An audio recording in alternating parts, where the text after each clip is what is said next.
Hello, I'm Jerry McCarr. I'm a video producer here at Intel, and in this video, we're going to have a discussion with director and cinematographer Phil Holland about how his short film Wealdling was produced in 8K Dolby Vision HDR. I also met with Ruggieri, a production engineer, producer, and colorist from Dolby Laboratories, about how professional 8K HDR films are created at Dolby using Intel technology. So, Phil, to get us started, can you tell us a little bit about shooting in 8K, what benefits it provides, and why you produce your content using it? So I've had an interesting journey in the motion picture industry with 8K resolution. I've been fortunate to be working with that resolution for a few years, and I think when people hear 8K, they think about the number and how that might relate to maybe higher detail. But equally as important is when you have more pixels, you have more color information. You also have some flexibility in post-production if you're, say, finishing for 4K. You can crop in on the images, you can downsample and receive the benefits from downsampling, like minimizing image noise, or, really my perspective is all about removing the digital fingerprint. And I think some of the things I like about higher resolution digital cinema cameras is how they kind of echo what we were trying to achieve with larger film formats in terms of bringing the audience a higher quality image. So from its sort of heritage, that's kind of what I'm exploring there. So for your short film Wealdling, you shot in 8K. What types of things did you need to take into account while planning your production, such as cameras and HDR? With Wealdling, it is a short film. We don't have $100 million budget, so preparing it was looking at the types of camera movement I wanted to use, the colors I wanted to express, and what I wanted the audience to feel. So from the get-go, because I knew it was going to be a finish for HDR, I wanted to have scenes that were going to be really dynamic, lots of dark detail as well as light detail. And I knew structurally when I wrote the screenplay that the film would unfold basically in 4 parts. You kind of start off in darkness, and then you enter an environment that's comfortable but slightly uncomfortable. And then an event transpires where it sends you back out into darkness, and then you come back in and there is more or less the reveal. Now, knowing I was going to be in a cabin, tight spaces, I wanted to impose a sense of depth. So that affected the format size that I was going to be capturing on. So I chose the Red 8K Monstro Vista Vision Sensor. It's a larger format, digital cinema format. Which has a lot of heritage in cinema dating back to the 50s with Hitchcock and various other filmmakers. I'm really into large format cinema. I love exploring that. And, it's a really nice tool to use if you find yourself in a smaller location to instill a sense of depth. You mentioned using Red Digital Cinema Monstro 8K with Vista Vision Sensor. What is the biggest advantage for you when it comes to using that particular camera? So I've been fortunate to be shooting on Red for a long time now. And I think one of the biggest advantages of the system is their RAW codec, which is called REDCODE Raw. And their take on it is having a compressed RAW codec, which really helps with the data rates with things like 8K resolution, and helps keeping it nice and tidy on a disk-based storage cost front, which is very relevant because I devour media for breakfast in my life. So the power that you get with REDCODE Raw is everything is lossless. Everything is hearkening back to this one, essentially digital negative that you have. So if you actually want to change the color temperature or any sort of raw settings without doing any baking in, you can always reference back to this raw format. And there's all sorts of other interesting things to do there. But one thing I started doing a long time ago is I really started enjoying natively working with the REDCODE Raw format. In our industry, it's very common to explore proxy workflows, and I certainly do when the time calls. But for projects that are, manageable, Wealdling's 15 minutes long, and working with the 8K REDCODE Raw is actually very easy on computers these days. And by not having to jump through pipelines and loopholes, you're shortening this gap. You're making things happen smoother by simplifying the workflow. From the get-go, the process of editorial, color, and capture on set, it's very easy working in the native camera format. And in this case, the compressed RAW provides a lot of flexibility for a colorist because it's not destructive. You have that freedom of mind when you're doing something that you always can go back to that one source file and know that you're not doing anything awful to the footage. You mentioned the flexibility that REDCODE Raw provides for color. How does that inform your choices during production? I think one of the more interesting things for filmmakers to deal with on a practical basis is what is ever underexposed or overexposed by choice. And there's a lot of theories about that. Some people just choose to never do that. It's sort of that artist thing where you never actually paint with pure black and you never paint with pure white. But sometimes what I do explore is maybe a small percentage of something, clipping or something like that. So in the shots, you'll see whenever the flashlight is actually pointed straight at the camera, that's how I'm discerning the intensity of the flashlight to be used in the scene, because really the only thing I want actually clipping is the very center highlight of that flashlight, which makes up a very small percentage of the screen. And that's the thing that, like, I don't mind doing. If that entire lens flare and flash of the flashlight was clipping, it would be just so jarring visually, and that's not the feeling I'm after.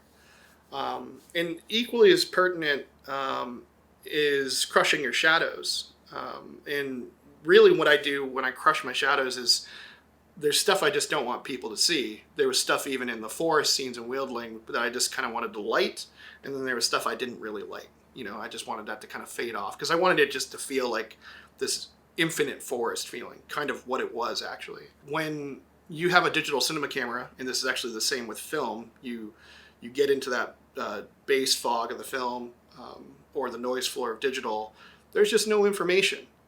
But I'm choosing that. I could have easily put another light up to maybe highlight one or more trees that I wanted to, but almost giving a feeling like somebody is lost in a maze. It's nice to have some things disappear and reappear. And that's the stuff I like. Yeah, I think it's critical, and I think that's the stuff that we have power over as a visual medium. And I think that's stuff that people should spend time doing with a very deft hand, and it's almost like a fine brush stroke. So I think lately, especially with Dolby Vision and some of the forward-thinking technologies that are really designed about getting people that cinema experience in the home as well as in the theater, we're hearing the term creative intent being mentioned quite a bit more. And that's really the thing. When I'm working on a project and I'm wearing the hat as a DP, and when I'm fortunate to wear the hat as a director and DP, I'm a fairly deliberate filmmaker. There's very few things that are done on accident. And if it is an accident that I like, it's because it's usually performance related, or maybe something slid across the table in just the right way that I just have to use. Whatever the case is, you know, I'm designing what the audience wants to see, better or worse. So how do you integrate HDR into your production processes, and what types of things do you like to explore while lighting your scenes? Fortunately, with having the experience of working with HDR for a while, I know lots of things I enjoy doing where maybe I will have talent enter a dark room because we still will be able to pick them up before maybe them turning on a light or something similar. And then I have to ask, you know, what intensity is the light? Do I want it to feel like the room that we just came from? There's lots of really interesting creative decisions. But I remember early on when designing, I did storyboards for this, designing this kitchen scene where there's going to be just a dark void behind them. You're going to always know that kitchen's there. So when they actually go into it and out of it, and then when events certainly happen and things go darker or brighter, I'm playing with all of those things and thinking very closely of how I want the HDR aspect being delivered to the viewer. Because there's actually quite a bit of intensity explored there. And meanwhile, from a filmmaking perspective, I'm trying to make it feel like a natural cabin experience. So I think one of the fun tricks that I did was there was a practical lamp that I used for a gag that was above frame most of the time. Yeah, but I also used that to influence our key light for the scene, because when the wide shots, Nobody really realizes it because it's all subconscious. On the wide shots where we establish the cabin, you see that light. And one way or another, in spatial quantities, the viewer is very familiar with the objects that are actually in that very small environment. They know there's a table, they know it's a cabin. We do see a little bit to the left of that at the early on stages, but once we're in the world, it's actually all pretty much seen in the wide shot from the get-go. And I like doing stuff like that, because now it's how do you enhance that. The scene where the main actor takes the lamps out of the bag and there's a first aid kit. If you pause this thing and go frame by frame, there's a hit of the flashlight against like a red first aid bag. And there's just this moment where there's a lot of different colors suddenly. It's not something that happens in any other part of the film. And that was all choice. That was all choice to suddenly have this flash of awareness, because I wanted people to feel in danger. You know, something's wrong. The power just went out. And with HDR and being able to craft out some of those colors, you can enhance that. In fact, one of the cool things is we could grade that in Dolby Vision and make that go away even. You know, minimize that impact. There's no denying that the technology behind digital cinema production is changing rapidly, and that it's having impacts on the way filmmakers create. What do you see as one of the biggest advancements that filmmakers can take advantage of? I think the biggest advancements with modern digital cinema production is our ability to monitor in HDR as well as SDR, and just really understand what we're creating on the day. We're not exactly sending film back to the lab to see if everything worked out, and that's still a fine workflow in my opinion. But the level of control you have of just objects in a scene, I have certainly been on more than one set where, outside of a light meter, sort of designing my lighting and understanding that sort of workflow, we have very literally have added like half a stop of light to an object in the foreground just to give it a little bit more of a presence, because we actually might even have an on-set LUT or a look being sort of crafted before the color grade to kind of assist us where we're going to end up going. And maybe stuff like that does happen. And the power we have right now, you know, as other things like virtual production and things like that take hold a little bit more commonly, is we do have a lot of control. And, you know, in a very Bob Ross sort of way, you still want to have room for happy accidents. But if you have an object that you're going to use in the scene that you want the audience to be aware of, you do want to know exactly what its presence is on screen. Do you want the audience to know it's there? Do you just want them to feel it's there? Is it an object that's natural? Do you need it to stand out? Do you want people to see a face clearly? Do you want it to be a little bit uncomfortable to look at, like harder to look at? I'm finding myself on projects these days working with really high-end digital cinema camera footage on notebook computers, sometimes in hotel rooms. And I spent a good portion of my year working in sort of a remote capacity that way. And the things I'm doing in hotel rooms, without exaggerating, are things that 10 years ago, you know, large visual effects companies spent millions and millions of dollars to do. So the technology has actually advanced a lot and has empowered the filmmakers, as well as the types of projects that we can explore. So I just love looking at that and seeing what's possible, and how I can actually design a workflow for a given project to exploit all of those advancements. What are your needs when it comes to computers, and how do some of the new technologies available impact your workflows? I've designed all of my workstations. You know, my laptops as well as my computers are all using Intel processors. And what I really am trying to exploit is the ability to work with that native 8K material on even a laptop out in the field. I mean, that's how I was reviewing dailies at the end of the day after we were done filming. You know, having these faster, newer technologies like Optane. My workstations at home use these rated U.2 drives, which are super fast and allow me to even deal with uncompressed high-resolution workflows. You know, I like to look at sort of the whole picture of the workflow. And I even will look at post houses as well as, you know, what a colorist might be using, what an editor might be using. how do we make everything streamlined so we have no pressure points or pains when it comes to working with the material. And I think, it's kind of an interesting thing. I always kind of like to think about a piano concert. When you see someone playing the piano on a stage, you don't want to see them struggle. You want to just have an experience of creativity and let that just flow. So everything that I can do with more powerful processors, more powerful hardware, faster media offloading even, anything like that just helps the piano get played smoother. Because you spend a less amount of time dealing with any sort of potential workflow hurdles by just getting quicker to the creativity. And I think as a filmmaker, I mean, at least over my career, over the last couple of decades, I've seen some real pressure points when it comes to working with high quality, high resolution footage from even film scans. But as technology is evolving, as companies can adapt to the market and see what users need, and then also the users discovering how they can implement it in their workflows, I think that's equally as potent. I know when I started using U.2 drives in the motion picture industry, on set and offset, people looked at me like I was an alien. But I was looking at this technology that people were using in primarily, I think, data centers at the time. And I was like, this is pretty fast. And it has capacities to deal with my workflow. I think when it comes to post-production hardware, we are really looking for one thing as a filmmaker and from a director's perspective.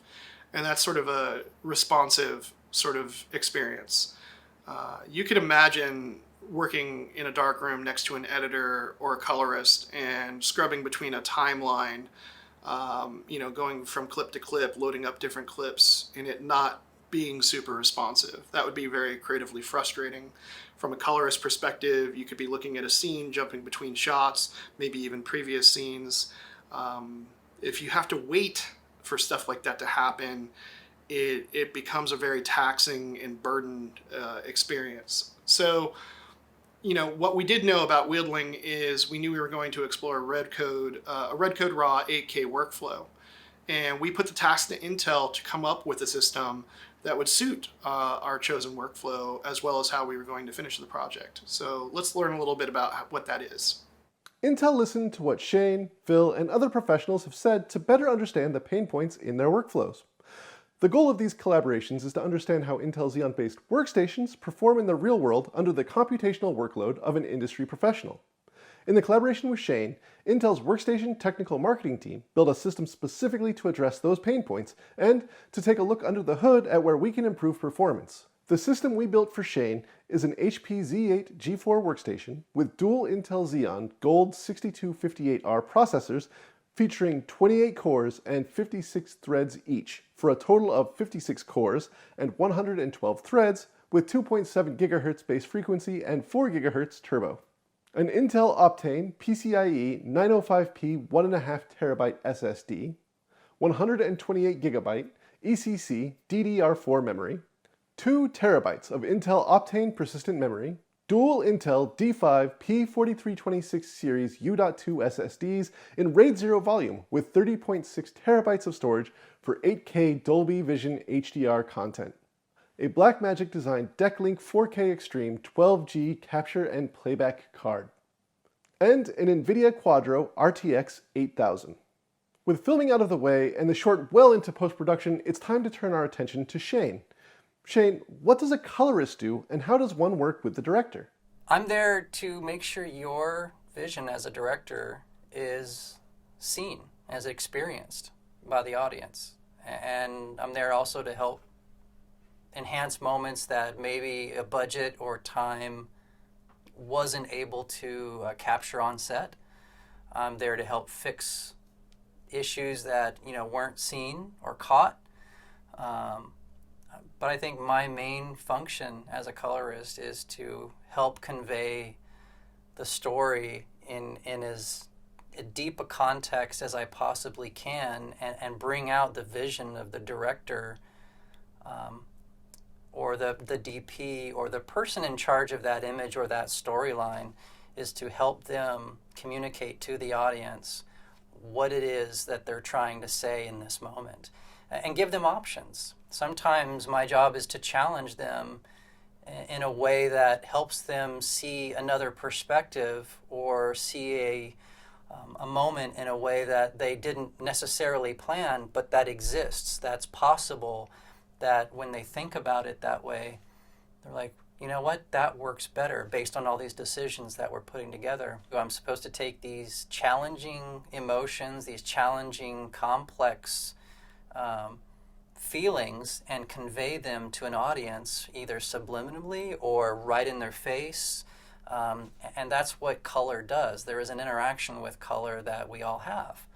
And I'm supposed to use those in such a way that ultimately gets that feeling into the audience, having them watch it, having them feel that, even if they're not sure what they're going on or what's happening around them, that context of emotion is what I'm supposed to convey to the audience.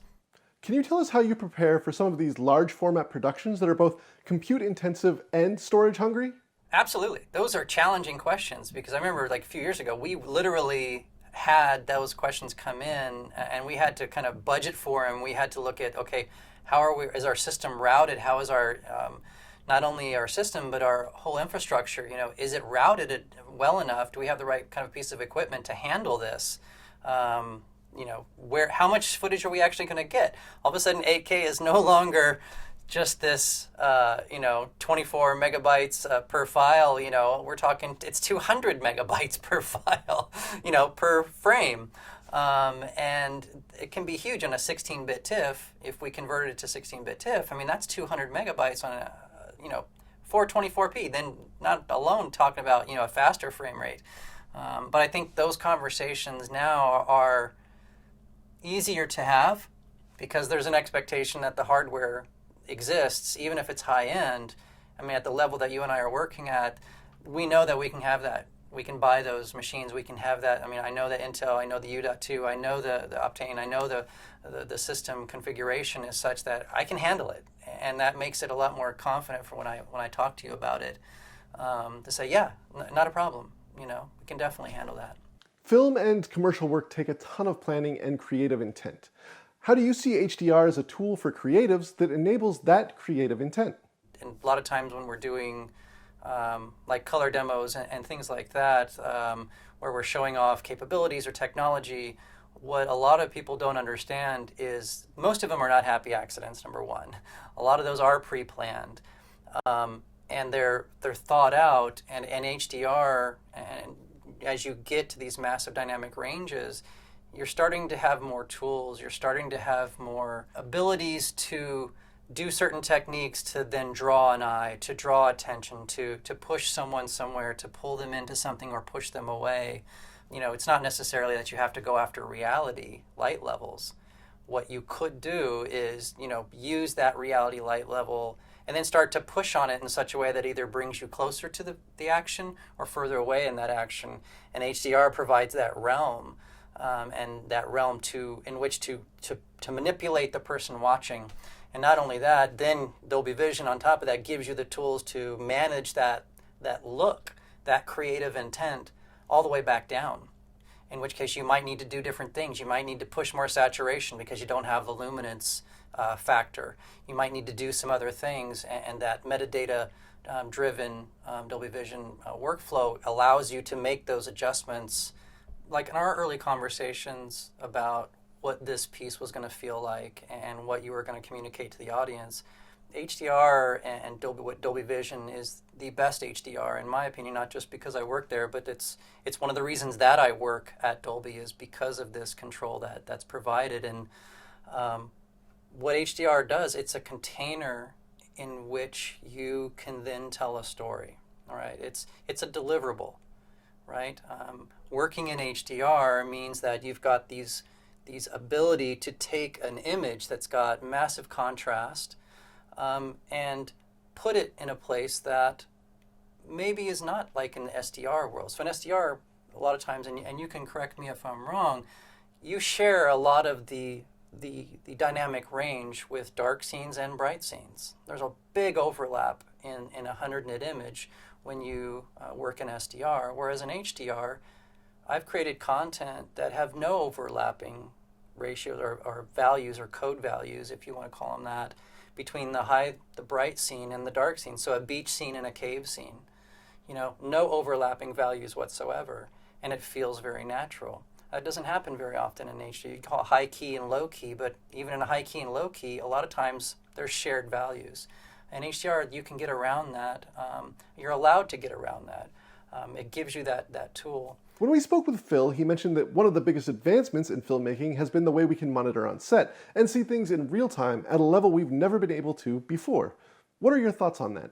Seeing that in the industry, seeing that people are actually able to shoot and then review, that's changing things. It's changing how we think about shoots. It's changing how we think about preparing for projects. It's kind of exciting to see that. Continuing on that thought of Intel technology as part of these advancements, we have Optane technology that enables creators to experience faster load times, rich content playback, and reduced transaction costs for latency-sensitive workloads. Optane memory hardware combines the best of both worlds. It enables you to boost the performance of a large HDD to achieve SSD-like speeds. When designing a workstation for processing 8K HDR workloads, what are some key components to consider, like cache drives, memory, PCI cards, etc.? It's quick, and to see these sizes too. Before, when you had to build a cache drive, you're like, okay, well, how big do I need to have this thing? How much can I afford to build? Do I really need a cache drive? Yeah, you kind of do, especially when you start getting into these larger workflows. You do need a cache drive because sometimes you start beating on the image and you start getting these asks, and you're heavily processing, or you're processing a visual effects shot. It's not just it's shot well. Sometimes the shot requires a number of different aspects to it that are just processor intensive, or you're mixing two shots, or you're pulling some elements in, and you're doing it in the color corrector. But the system has to be able to handle that. It has to be able to process all of those things, and having fast I/O, and where that I/O is connected. It's not just through the SATA ports anymore. I mean, you're getting into the PCI slots where you're getting direct access to it and faster access to it, and that's freeing things up for us. It's freeing things up for quick access, for quick back and forth, quick renders.